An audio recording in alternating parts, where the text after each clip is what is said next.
Merci. Avant de donner la parole à Monsieur Cabrolier, je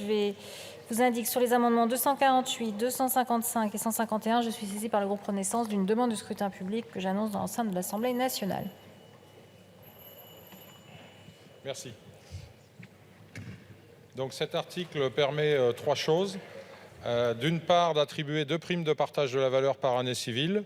dans la limite des plafonds existants d'exonération.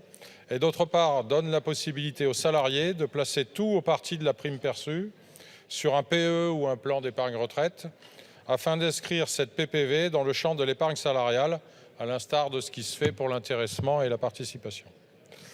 Enfin, la troisième chose, pour les entreprises de moins de 50 salariés, le régime social et fiscal applicable aux salariés, donc la désocialisation et la défiscalisation de ces primes,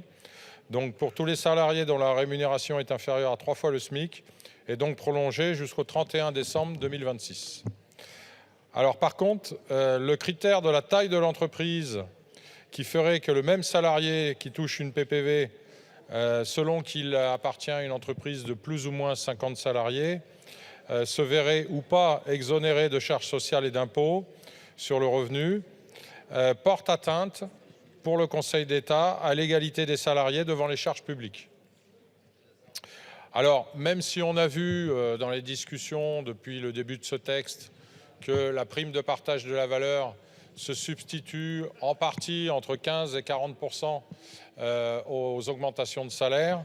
nous, on s'en réjouit quand même de cette prolongation de ces mesures, parce qu'entre 2019 et 2022, il y a eu plus de 15 millions de salariés qui ont bénéficié de ces primes,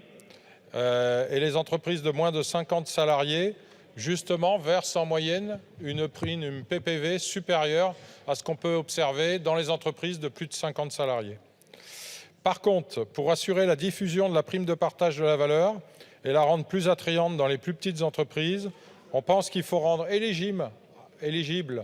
à cette prime le chef d'entreprise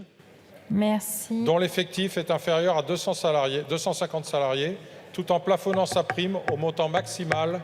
qui est versé à un salarié non mandataire social. Ça existe pour l'intéressement, ça existe pour la participation, ça existe pour l'épargne salariale. Il faut que le chef d'entreprise puisse toucher pour les temps